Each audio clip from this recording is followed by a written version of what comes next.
வணக்கம். தமிழ்நாடு மட்டும் இல்லாம, இந்தியா முழுக்க இன்னைக்கு பேசுபொருளாக இருக்கிற ஒரு வார்த்தை அப்படிங்கிறது கும்மிடிப்பூண்டி. கும்மிடிப்பூண்டி பகுதியில சுமார் ஒரு 3 வயசு இருக்கிற ஒரு பெண் குழந்தை, பாலியல் வன்கொடுமைக்கு உள்ளாக்கப்பட்டு கொலை செய்யப்பட்டிருக்கிற ஒரு சம்பவம் அப்படிங்கிறது ரொம்ப பெரிய அதிர்வலைகளை ஏற்படுத்தியிருக்கு. தமிழ்நாட்டுல மட்டும் இல்ல, அந்த திருவள்ளூர் மாவட்டத்தில மட்டும் இல்ல, இந்த தமிழ்நாட்டுல மட்டும் இல்ல, இந்தியா முழுமைக்கும் அது ஒரு பெரிய அதிர்வலைகளை ஏற்படுத்தியிருக்கு. அந்த சம்பவத்தில என்ன நடந்திருக்கு அப்படிங்கிறத கொஞ்சம் ஸ்டார்ட்டிங் டூ இப்போ வரைக்கும் பார்க்கலாம்.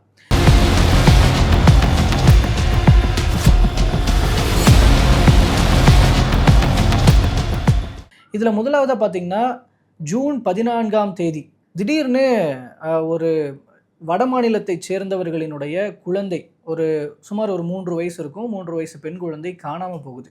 யாரா அந்த வடமாநிலத்தவர்கள் அப்படின்னு பார்த்தீங்கன்னா, அவங்க பக்கத்திலேயே அந்த கும்மிடிப்பூண்டி பக்கத்தில இது சம்பவம் நடக்கிறது அப்படிங்கிறது புது கும்மிடிப்பூண்டி ஊராட்சிக்கு உட்பட்ட புதுப்பேட்டை, அதுக்கு பக்கத்தில தான் இந்த சம்பவம்லாம் நடக்குது. அங்க தான்.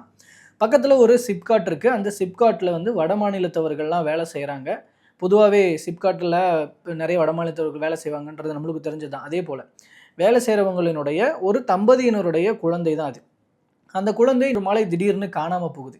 காணாம போனதுக்கப்புறம் அவங்க பெற்றவர்கள் உட்பட பக்கத்தில் இருக்கிறவங்க எல்லாரும் சேர்ந்து அந்த குழந்தைய தேடுறாங்க. அப்போ அங்க ஒரு முட்புதர்ல திடீர்னு ஒரு முனகல் சத்தம் மாதிரி கேட்குது. ஒரு அழுக சத்தம், ஒரு முனகல் சத்தம் அது போல கேட்குது. அத ஒரு லேடி தான் பார்க்குறாங்க அப்படிங்கிறது தான் தகவல். இப்போ அவங்க பார்க்கும் பொழுது ஒரு பெண் குழந்தை, ஐ மீன் காணாமல் போன அந்த பெண் குழந்தை ஒரு குற்றுயிரும் கொலையுயிருமா இருக்கு. அந்த ஒரு சினாரியோவை நினச்சி பாருங்க. ஒரு முள்புதர்ல ஒரு குழந்தை ஒரு ஒரு ஒரு கிட்டத்தட்ட ஒரு மூச்சு பேச்சு இல்லாம இருந்தா எப்படி இருக்கும்? அப்படிப்பட்ட ஒரு சினாரியோ. உடனே அங்க இருந்தவர்கள்லாம் உடனே அத பார்த்து காவல்துறைக்கும் தகவல்லாம் குடுத்து, முன்கூட்டியேவும் குழந்தைய காணோம் அப்படிங்கிறதெல்லாம் தெரிய வந்திருக்கு, குடுத்துருக்காங்க. ஸோ இந்த மாரி தேடும்போது அங்கிருந்து அந்த குழந்தை மீட்கப்படுது. மீட்கப்பட்டு ஒரு உடனடி சிகிச்சைக்காக இங்க ஸ்டான்லி ஹாஸ்பிட்டல் கொண்டுட்டு வராங்க. ஸ்டான்லி ஹாஸ்பிட்டல்ல குழந்தை வரும்பொழுதே மூச்சு பேச்சு இல்லாம தான் வருது அப்படிங்கிறது தான் இப்போ பிரேத பரிசோதனைக்கு அப்புறமா இருக்கிற டேட்டாவை வச்சு அங்க இருக்கிற டாக்டர் விஜிலா அவர்கள் சொல்ற தகவல் படி. அவங்க சொல்றது குழந்தை மூச்சு பேச்சு இல்லாம தான் வந்தது அப்படிங்கிறது. அந்த போஸ்ட்மார்ட்டம் ரிப்போர்ட்ல என்னென்ன வருது அப்படிங்கிறத நான் அடுத்து சொல்றேன். அதுக்கு முன்னதாக இப்போ இந்த குழந்தை காணாம போன இந்த சினாரியோவுக்கு அப்புறமா அடுத்த கொஞ்ச நேரத்திலேயே இதற்கு காரணமானவனை போலீசார் கைது பண்றாங்க. அவனுடைய பெயர் பார்த்தீங்கன்னா பிபின் மன்சி அப்படின்றவர். அவனும் பீகார் மாநிலத்தை சேர்ந்தவன். இதுல பீகார் மாநிலத்தை சேர்ந்த அதாவது இந்த குற்றத்தில் ஈடுபட்டிருக்கிறவன் பீகார் மாநிலத்தை சேர்ந்தவன். இப்போ இந்த பாதிக்கப்பட்டவர்களும் பீகார் மாநிலத்தை சேர்ந்தவர்கள். மொத்தமாக பார்க்கும்போது வட மாநிலத்தை சேர்ந்தவர்கள் தான். ஸோ இங்க இந்த பிரச்சனை ரொம்ப பூதாகரமாக அந்த பகுதி மட்டும் இல்லாமல் ஒரு காட்டுத்தீ போல தமிழ்நாடு முழுக்க பரவுது. அண்ட் இந்தியா முழுமைக்கும் அடுத்தடுத்து பரவுது. ஸோ இந்த விஷயத்தில் முன்னதாக பேசப்பட்ட விஷயங்கள் என்னென்னா, இந்த பிபின் மன்ச் இருக்கான் இல்லையா, இந்த பிபின் மன்ச் அப்படின்றவரும் இவர் கூட ஒரு ரூம்மேட்ஸாக ஒரு 3 பேர் இருந்திருப்பாங்க போல். ஸோ இவங்க எல்லாரும் சேர்ந்து ஒரு கூட்டுப்பாலியல் வன்கொடுமையில் ஈடுபட்டு அந்த குழந்தையை கொண்டுட்டாங்க இப்படின்னு தகவல்கள் எல்லாம் பரவுச்சு. ஸோ சுமார் ஒரு 3 வயது மதிக்கத்தக்க குழந்தை கூட்டுப்பாலியல் வன்கொடுமைக்கு உள்ளாக்கப்பட்டு இப்போ கொலை செய்யப்பட்டிருக்கு அப்படிங்கிறது முதல்ல எல்லாம் பேசுபொருளாச்சு. அதற்கப்புறம் போலீஸார் விசாரணை மேற்கொண்டதற்கப்புறம் போலீஸார் ஒரு விளக்கம் ஒன்று கொடுத்துருக்குறாங்க. அந்த விளக்கத்தில் இது கூட்டுப்பாலியல் வன்கொடுமையெல்லாம் கிடையாது, அந்த ஒரே ஒருத்த மட்டும்தான் குற்றவாளி அப்படின்னு. இப்போ இதுக்கு முன்னாடி அந்த ரூம்மேட்டாக இருந்தவங்க அப்படின்ற முறையில் மேபி போலீஸார் விசாரிச்சாங்களோ என்னவோ, அதனால் இப்படியாப்பட்ட நியூஸ் பரவுச்சோ என்னவோ.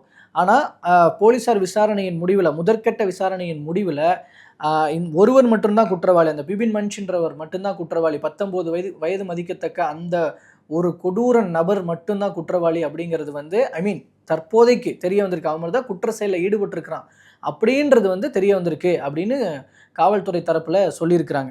ஸோ இதில் போலீஸாரால் கைது செய்யப்பட்டிருக்கிற அந்த 19 வயது கொண்ட பிபின் அப்படின்றவர் இப்போது போக்சோ கோர்ட்டில் ஆஜர்படுத்தப்பட்டிருக்கிறாரு. ஸோ அதுக்கப்புறம் கஸ்டடியிலையும் இருக்கிறாரு. தொடர்ந்து விசாரணைகள் போயிட்டுருக்கு. இதுக்கப்புறமா போஸ்ட்மார்ட்டம் ரிப்போர்ட் பண்ணப்படுது. இப்போ நான் முன்னாடி சொன்னால இப்போ இந்த போஸ்ட்மார்ட்டம் ரிப்போர்ட்டுக்கு வரேன். குழந்தை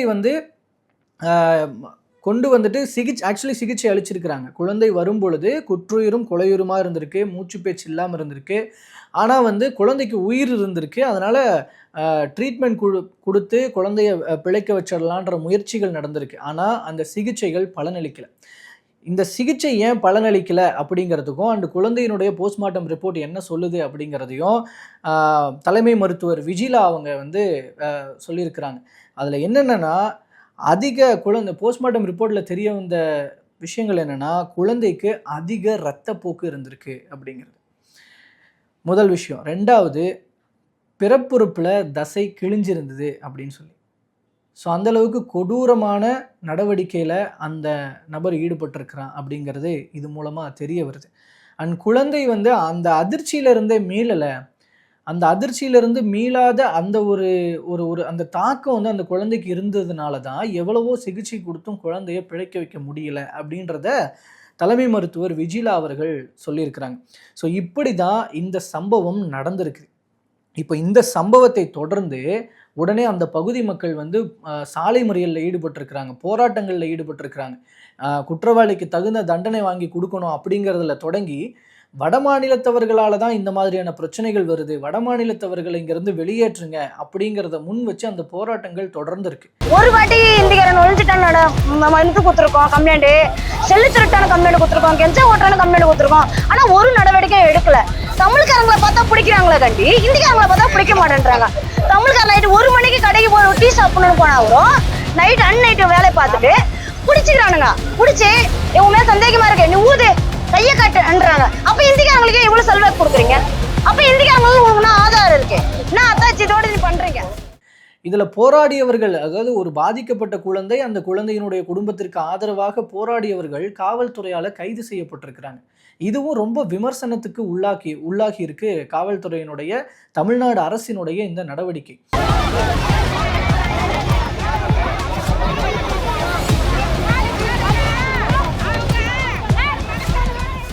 அண்ட் இதில் இன்னொரு ஹைலைட்டான விஷயம் என்னென்னா, அந்த பாதிக்கப்பட்ட குடும்பத்திற்காக, அந்த மக்களுக்காக ஆதரவாக தாவேகாவினர் போராடி இருப்பாங்க இல்லையா, அந்த பகுதியை சேர்ந்த தாவேகாவினர் அவர்களும் கூட கைது செய்யப்பட்டிருக்கிறாங்க.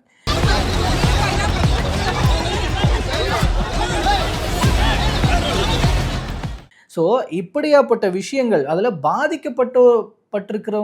பாதிக்கப்பட்டோர் மேலேயே எதுக்கு உங்களோட அடக்குமுறை வருது அப்படிங்கிறது கேள்வியாக இருக்குது. அண்ட் மோரோவர் அங்கே வந்து ஒரு சட்டம் ஒழுங்கு பிரச்சனைகள் ஏற்பட்டக்கூடாது அப்படிங்கிறதுக்காக காவல்துறையினர் இந்த நடவடிக்கைகளை மேற்கொண்டாங்க அப்படிங்கிறது ஒரு பக்கம் இருந்தாலும், காவல்துறையினர் பாதிக்கப்பட்டவர்களின் தரப்பில் இருக்கிறதா அப்படின்னு ஒரு யதார்த்தமான ஒரு கேள்வியை இங்கே பொதுமக்கள் மத்தியில் விதைக்கிறாங்க. காரணம் என்னென்னா, தொடர்ச்சியாக இந்த மாதிரியான பாலியல் சம்பவங்கள் நடந்துகிட்டு இருக்கிறது அப்படிங்கிறது பொதுவாக மக்களினுடைய மனநிலையிலேயே காவல்துறைக்கு எதிரான, தமிழ்நாடு அரசுக்கு எதிரான ஒரு பார்வையை தான் கட்டமைச்சிருக்கு. இந்த கவர்மெண்ட் மட்டும் இல்லாமல் ஒவ்வொரு கவர்மெண்ட்லேயுமே. ஸோ அப்படி இருக்கும்போது அதனால தான் இந்த மாதிரியான ஒரு குற்றச்சாட்டுகளும் விமர்சனங்களும் வருது.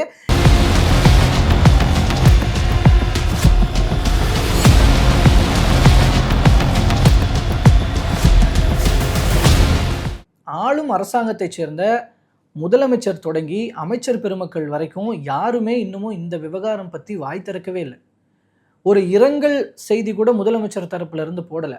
இதில் உரிய நடவடிக்கை எடுப்போம், நீங்கள் தைரியமாக இருங்கன்னு அந்த குடும்பத்துக்கு ஆதரவான எந்த ஒரு வார்த்தைகளும் வரலை. இந்த மாதிரியான நடவடிக்கைகளும் முதல்வர் விஜய் மற்றும் அமைச்சர்கள், தாவேகா அரசாங்கத்தை சேர்ந்தவர்களினுடைய இந்த மாதிரியான நடவடிக்கைகளும் இந்த விமர்சனங்களுக்கு வழிகோலிடுது. மக்கள் மத்தியில் இப்படியான ஒரு பார்வை யதார்த்தமாகவே இருக்குது அப்படிங்கிறத சொல்கிறேன் இல்லையா. அதே போல் ஒரு எதிர்பார்ப்பும் இருக்குது மக்கள்கிட்ட. தாவேகா அரசு மேலே ஒரு பெரிய எதிர்பார்ப்பு இருக்குது. ஏன்னா இப்போது கடந்த காலங்களில் திமுக அதிமுக ஆட்சி காலங்களில் இந்த மாதிரியான குற்ற சம்பவங்கள் அப்படின்றது நடந்துக்கிட்டே தான் இருந்தது. ஒரு பெரிய மாற்றம்லாம் எதுவும் இல்லை. அதனால் நீங்கள் வந்தால் ஒரு மாற்றத்தை கொடுத்துருவீங்க. குறிப்பாக பெண்கள் பாதுகாப்பில் நான் வந்து எந்த ஒரு டாலரன்ஸும் பண்ணிக்க முடியாது, எந்த ஒரு சகிப்புத்தன்மையும் அதில் இருக்கவே கூடாது, இருக்கவே இருக்காது. கண்டிப்பாக அனைத்து குற்ற சம்பவங்களும் குறைக்கப்படும், பெண்களுக்கும் பெண் குழந்தைகளுக்கும் உரிய பாதுகாப்பு அளிக்கப்படும் பேசின விஜய் அவர்கள் மேலே ஒரு பெரிய எதிர்பார்ப்பு மக்களுக்கு இருக்குது. அந்த எதிர்பார்ப்பு ஏமாற்றமாகும் பொழுது எழுகிற கேள்விகளும் அந்த கோபம் கலந்த விமர்சனங்களும் இந்த மாதிரியான ஒரு குற்றச்சாட்டுகளுக்கோ இல்லை விமர்சனங்களுக்கோ காரணமாக அமையுது. இதில் ஹைலைட்டடாக இன்னொரு விஷயம், இந்த எதிர்பார்ப்புலாம் எந்த இடத்துல இருந்து இன்னும் ஒரு ஸ்டெப் மேலே போச்சு அப்படின்னா, சிங்கப்பெண் அதிரடிப்படை அப்படிங்கிற ஒரு விஷயத்த, ஒரு மூமெண்ட்டை, ஒரு அமைப்பை ஒரு காவல்துறையில ஒரு தனி ஒரு டிபார்ட்மெண்ட் ஒரு ஒரு ஒரு டிபார்ட்மெண்ட் மாதிரி கிட்டத்தட்ட அது மாதிரி ஒரு விஷயத்தை விஜய் அவர்கள் துவக்கி வச்சார்.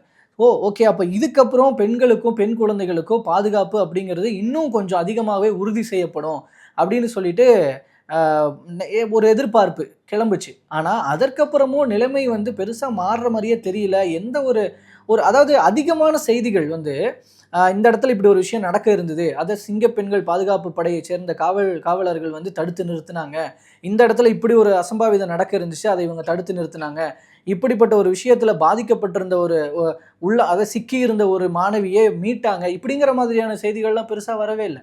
ஆனா அதற்கு மாறாக அதே தொடர்கதையாக பல்வேறு சம்பவங்கள், இதே மாதிரியான ஒரு பாலியல் குற்ற சம்பவங்கள் தொடர்பான செய்திகள் தான் வந்துட்டு இருக்கு. இப்போ இந்த கும்மிடிப்பூண்டி இஷ்யூ அதனோட பேச்சு ஆரம்பிச்சு கொஞ்ச நேரம் கூட ஆகல. ஸோ அதுக்கப்புறம் இன்னொரு நியூஸ் வந்துருச்சு. அதாவது பூந்தமல்லி பக்கத்தில் ஒரு சிறுமி வந்து பாலியல் வன்கொடுமைக்கு உள்ளாக்கப்பட்டிருக்கிறார், சிகிச்சை போயிட்டு இருக்கு அப்படின்னு சொல்லி. ஸோ இப்படி இதுவே தொடர்கதை ஆகிட்டு இருக்கிறது அப்படிங்கிறது தான் ஒரு பெரிய விமர்சனத்துக்கு உள்ளாயிருக்கு. ஸோ இதில் வந்து நிறைய அரசியல் கட்சி தலைவர்கள் வழக்கம் போல் அவங்க வந்து கடும் விமர்சனங்களை முன் வச்சுட்டு இருக்கிறாங்க. எதிர்க்கட்சி தலைவர் உதயநிதி அவர்கள் வந்து வெண்டிலேட்டரில் தமிழக சட்டம் ஒழுங்கு இருக்குது, ஒழுங்காக நடவடிக்கை எடுங்க, அப்படி இப்படின்னு நிறைய விஷயங்கள் இதில் உதயநிதி அவர்கள் முன்வைக்கிறாரு. சிங்கப்பெண் பாதுகாப்பு படைன்னு ஒன்று கொண்டு வந்தீங்களே, அதெல்லாம் என்னாச்சு, எங்கே இருக்குது, அதெல்லாம் செயல்படுதா இல்லையா அப்படின்னு எடப்பாடி பழனிசாமி அவர்கள் கேள்விகள் எழுப்புறாங்க. பாஜக சைட்ல இருந்து தொடர் ஒரு விமர்சனங்கள், ஒரு தாக்குதல்கள் வந்துகிட்டு இருக்கு.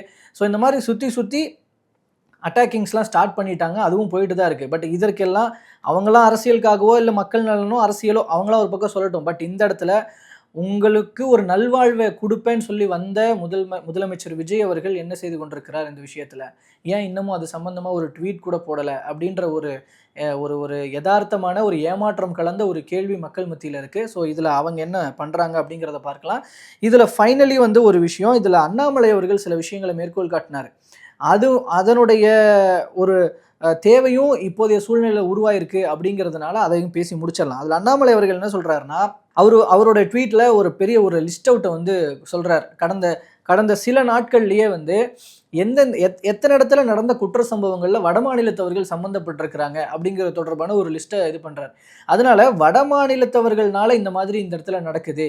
அப்போது வடமாநிலத்தவர்கள் எத்தனை பேர் நம்ம தமிழ்நாட்டில் இருக்கிறாங்க, எங்கெங்கெல்லாம் அவங்க வேலை செய்கிறாங்க, அவங்களுடைய கான்டாக்ட்ஸ் எல்லாம் அந்தந்த ஓனர்ஸ் கிட்ட இருக்கா, அதை தமிழ்நாடு அரசாங்கம் கவனிச்சிருக்கா, அதெல்லாம் மானிட்டர் பண்ணிட்டு தான் இருக்கிறீங்களா, இங்கே வேலை செய்கிற வட இந்தியர்களினுடைய டேட்டா என்ன இருக்குது தமிழ்நாட்டில், இங்கே இருக்கிற அரசுக்கிட்ட என்ன இருக்குது அப்படின்னு ஒரு கேள்வியை முன் வச்சிருக்கிறாரு.